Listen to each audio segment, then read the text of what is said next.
بسم الله الرحمن الرحيم. اخواني واخواتي، السلام عليكم ورحمة الله وبركاته. النهاردة معانا فيديو بسيط كده وسريع عن ازاي نعد ريش الحمام. هنحاول نبسط الامور على قد ما نقدر عشان الفيديو ما يطولش، ونعرف الناس ازاي يعدوا ريش الحمام ويعرفوا عمره قد ايه ويشتغل بعد قد ايه. اول حاجة هيت احنا ازاي نعد ريش الحمام.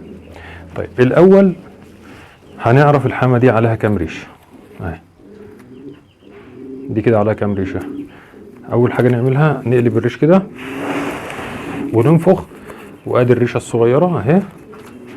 طيب ونعد الباقي ده اهي. كل ريشه من اللي باقي دول قدامها 15 يوم اهي. يبقى دي كده 1 2 3 4 5 6 7 8. دي الحمامه دي على 8 ريشات، يعني تشتغل بعد 4 شهور. طب انت عرفت كده يا ابو صدام ازاي؟ انت عارف الموضوع ده ازاي كده؟ يعني ايه اللي انت قلته؟ وايه عرفت ازاي ان الحمامه عليها 8 وان ازاي هي قدامها 4 شهور وايه وتشتغل؟ طيب احنا بقى خلينا مع بعض ريش الحمام ازاي نعده. احنا مش هنعوز الريش ده كله، مش هنعوز الريش اللي في الرقبه، ولا هنعوز الريش اللي في بطن الحمامه، ولا ديلها، ولا اي حاجه. احنا كل اللي هنعوزه ريش الجناح اهو، ريش الجناح ده. طيب هنعوز زي ما ريش الجناح اول 10 ريشات اللي هم دول بيقولوا عليهم القوادم، يعني الناس الغوية يعني بيقولوا عليهم قوادم اللي في البدايه. دول اول 10 دول اللي هم دول اللي احنا نحتاجهم من ريش الايه، من ريش الحمامه كله. نحسب عليهم ونعرف عمر الحمامه منهم وكده يعني. يبقى احنا مش هنعوز من ريش الحمامه كله غير اخر 10 ريشات في الجناح دول بس. دول اللي احنا نحتاجهم، واحنا من خلالهم هنعرف كل حاجه. مالناش دعوه بالخواف اللي ورا دول ولا اي حاجه. اهو ريش الحمامه اهوت، ده الجناح. الشويه اللي وشهم لبره دول 10 ريشات. دول اللي احنا نص الجناح بالظبط من يمه بره. ده اللي احنا هنحسب عليه كل اللي احنا ايه هنقوله دلوقتي. طيب حمامه زي دي احنا قلنا عليها 8 ريشات. طب انت عرفت منين يا ابو صابر ان هي عليها 8 ريشات؟ اهو دي ريش الجناح. لو احنا قلبنا الريش كده، هو عامه من بره كده انا بشوف ناس كتيره تصور الحمامه كده من ظهرها يعني، وتقول لك فاضل عليها كام ريشه او هتشتغل بعد قد ايه. يا جماعه الحاجات دي ما بتبانش كده، الحاجات دي بتبان من جوه، من هنا من جوه. لازم تنفخ كده عشان تشوف الريشه اللي هي فيها انبوبه دم. واهي انا هجيبها لكم ان شاء الله اهي. تمام اهي.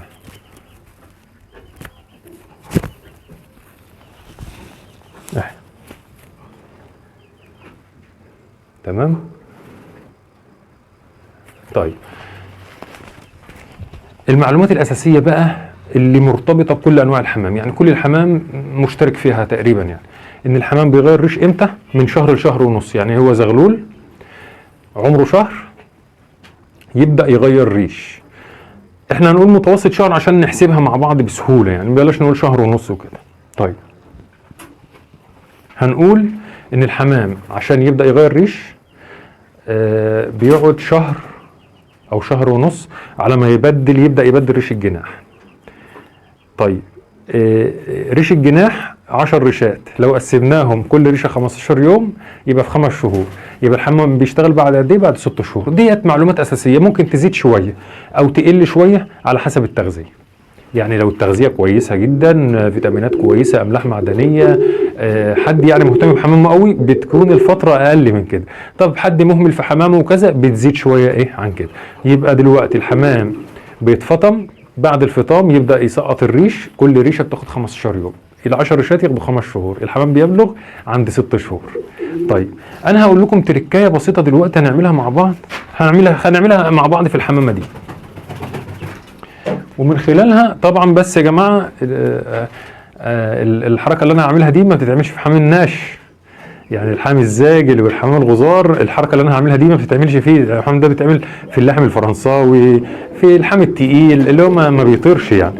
ليه؟ لان احنا بنقص جزء من الجناح اهو. ديت عليها كام قلنا؟ على 8 ريشات. 1 2 3 4 5 6 7 8 اهو. واجي اقصص الايه كده. طيب احنا خلاص احنا قصينا الثمان ريشات. اول ما تفرد بقى الجناح اهو هتعد الريش المقصوص 8 ريشات. دي بسهوله جدا. انا بعمل الحركه دي في الزغاليل، بس انا ايه قلت اوري لكم في دي يعني. اهو 8 ريشات اهو. 1 2 3 4 5 6 7 8 اهو. ونعمل ايه؟ ونقصه كده. تمام. طيب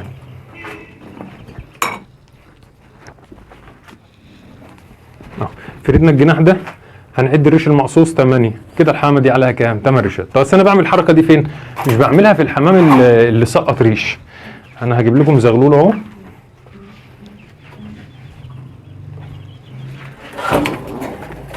بسم الله. ده زغلول لسه تحت الاهالي يا جماعه، ميرسي ملون، حمام لاحم فرنساوي ملون. طيب ده بعمل فيه ايه؟ باخد اول 10 ريشات في الجناح، 1 2 3 4 5 6 7 8 9 10 اهو.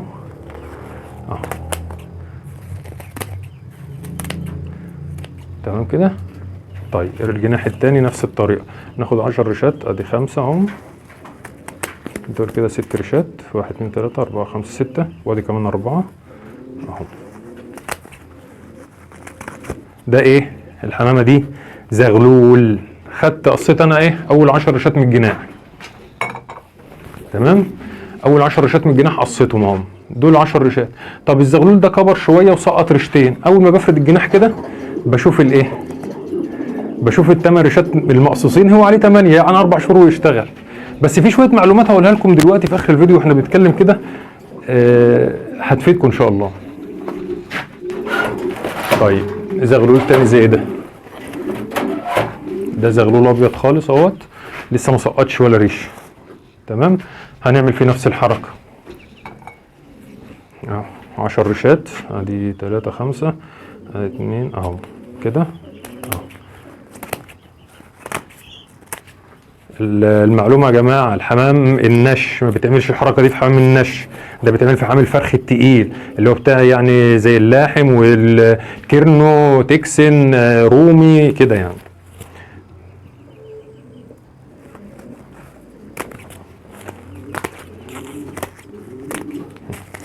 كده انا قصيت ال10 ريشات اهو زي ما وريت لكم. اول بقى ما تسقط ريشه انت تعد المقصوص، خلاص بقى الموضوع لا هتنفخ في الجناح ولا تتعب نفسك يعني. الطريقه دي حلوه للي بيربي لاحم ويكون مبتدئ.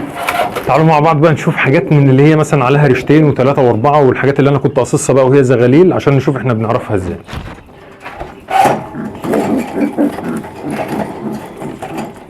دي تعتبر بقى الحمام ده شبابات، دي حمام لاحم ملون ميرسيز كولر. طيب بصوا بقى، اول ما نفرد الجناح من غير ما ننفخ ولا اي حاجه، نفرد الجناح عليها كام؟ باينه خالص الريش المقصوص اهو، 1 2 3 4 اهو. هي ممكن تبان في الجناح الثاني اكتر شويه اهي الريشه القصيره، الريش المقصوص بقى 1 2 3 4 ديت عليها كام؟ 4 ريشات. دي انثى عليها 4 ريشات. تمام. طيب نشوف عينه ثانيه زي كده.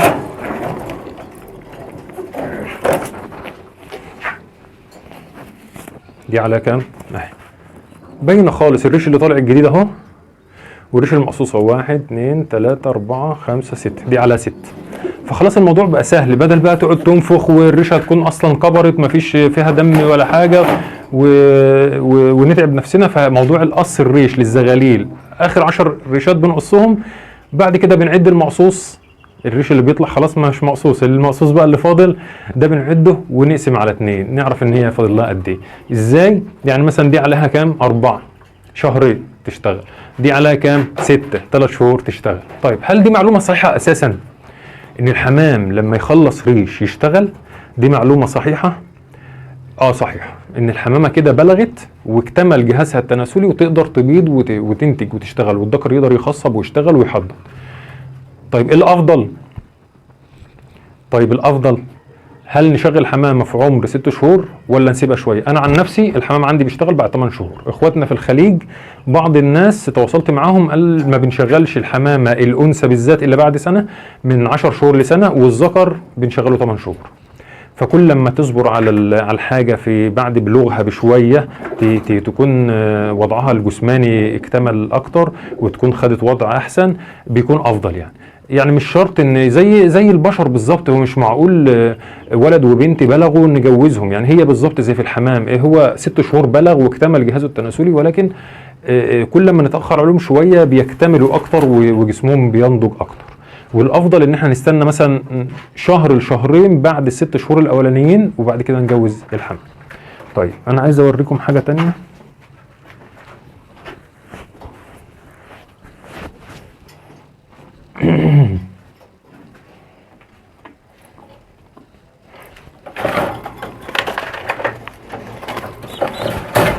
ده زغلول بيصاصي اهو، ده زغلول تيتان احمر بيصاصي.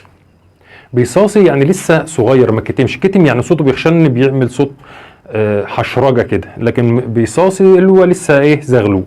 تعالوا نقص معانا الجناح اهو، ادي 3 2 5 اهو، وادي 3 2 5 اهو.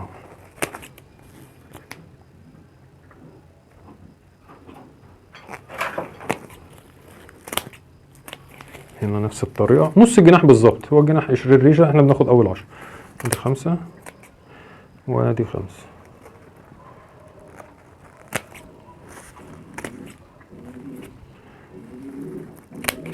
الزغلول بقى ده لما يكبر يبقى عنده شهرين، هيسقط كام ريشة؟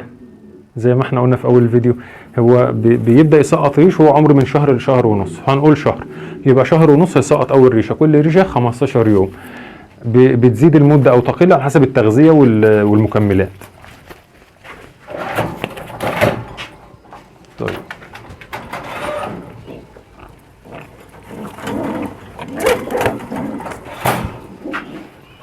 ده زغلول أبيض لسه ما اكتملش تحت الجناح اهو، هنقص كله مع بعض يعني اهو، آخر 10 ريشات، ادي 5 وادي كمان 5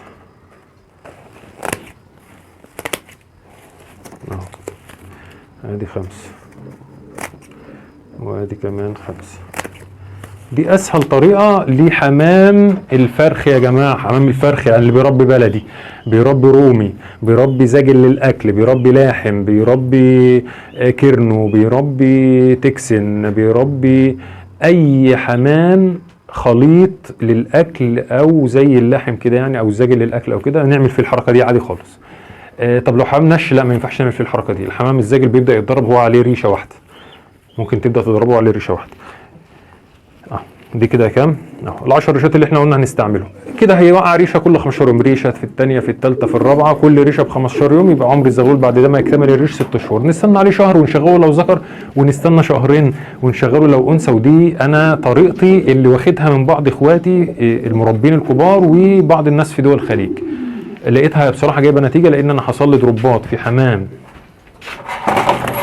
حمام عندي سيلفر اشتغل وهو عليه 4 ريشات باض ورقد واكل، ولكن في الاخر حصل فيه دروبات مرضيه. حمام لاحم ابيض اشتغل وهو عليه 3 ريشات، اشتغل وحضن وباض وطلع واكل وهو عليه 3 ريشات، يعني كان بيفطم الزغلول وهو لسه عليه ريش. فالحاجات دي بتاثر على مناعه الطيور الكبيره اللي هي بدات تشتغل. فيعني نصيحه لله، نحاول بقدر الامكان نستنى على الطيور شويه بعد ما تخلص ريش، وليكن شهر للذكور وشهرين للاناث، وديت ان شاء الله هتفيدكم جدا في ان الطيور هتفضل عندكم بصحه كويسه وبمناعه كويسه لفترات طويله. طيب هنراجع مع بعض بسرعه موضوع عد الريش. دي انثى يا جماعه، دي يعني اللون ده حصري مش موجود عند حد، الحمد لله، يعني مش موجود عند حد، لاحم فرنساوي اصلي اهالي بختم الشركه الفرنسيه، تهجين انا اللي عاملها. اللون وعندي منه الوان تانية ان شاء الله يعني هوريها لكم دلوقتي، بس ولا اقول لكم خلي موضوع البلاك في اللاحم الفرنساوي ده ليه وقته يعني، خلينا ننتج منه شويه ونظبطه، وبعد كده ان شاء الله هيبقى مش موجود عند حد غيرنا ان شاء الله يعني. ديت بالنسبه لعد الريش بقى. احنا قلنا ايه في الاول؟ الجناح اللي احنا بنحتاجه في الريش، احنا بنحتاج الجناح فقط. طيب هل جناح الريش الجناح كله بنحتاج ريش الجناح؟ لا، بنحتاج القوادم بس اللي هم اخر 10 ريشات، دول اللي عليهم الشغل كله، اخر 10 ريشات اهم. الحامه دي عليها كام يا جماعه؟ مالكمش دعوه بقى، لا القصه الاخيره دي بتاعتي انا، القصه الاخيره دي انا بقصها عشان السلاكه، لكن القصه الاصليه فين؟ اهي الريشه طلعت اهي وفاضل كام ريشه؟ 3. الحامه دي تشتغل طبيعي بتاعها تشتغل بعد قد ايه؟ بعد شهر ونص. بالنسبه لي انا كابو صدام والحمام اللي عندي دي انثى بلاك تشتغل امتى؟ حط شهر على الشهر ونص او شهرين على الشهر ونص اللي هو فاضل، يعني هي على دلوقتي 3 يبقى فاضل لها شهر ونص، يبقى هشغلها بعد كام؟ 3 شهور ونص. هنقول 3 شهور هنشغل الحمامه دي بعد 3 شهور. هي دي خلاص محطوطه في باب، كل دول اناث اهو اللي في الباب ده دي حمام اناث اهي، كل دي اناث متبوبه. دي عليها كام ريشه اهي، دي انثى لاحم ابيض اهي، دي عليها كام؟ عليها 2 اهي الريشه الصغيره يا جماعه اهي، والريشتين اللي فاضلين اهم. تمام. طيب كل دي اناث متبوبه، يعني معمول لها زي مصطبه للاناث فقط، محطوطه مع بعضها. ليه؟ ما بتشتغلش. الذكر حتى لو خصب مره او ما خصبش سهل ان هو يتحط في غرفه سايب، او لو اشتغل مش هيتاثر قوي، لكن الانثى لما تبيض وترقد وتاكل بتتاثر جدا. فعشان كده انا بحاول احافظ بقدر الامكان على الاناث يعني. فبحاول بقدر الامكان اي انثى عليها ريش واتاكد ان هي انثى، لان الذكور بتجري وراها او بيزوفوا عليها او كذا، ببوبها على طول في باب مع مثلا اخواتها اللي هم الاناث لحد ما تخلص ريش، ويعدي كمان شهرين بعد ما تخلص ريش، وبعد كده اسيبها اوديها الذكر اللي انا هدول. انا طبعا معلش هو الفيديو سريع وحاولت ان انا اختصر موضوع الريش ده لان هو في كلام ياما. طب هل الحمام بيسقط ريش؟ يعني معلومه بقى معلش، في ناس بتقول ان احنا بنعرف عمر الحمام من الريش.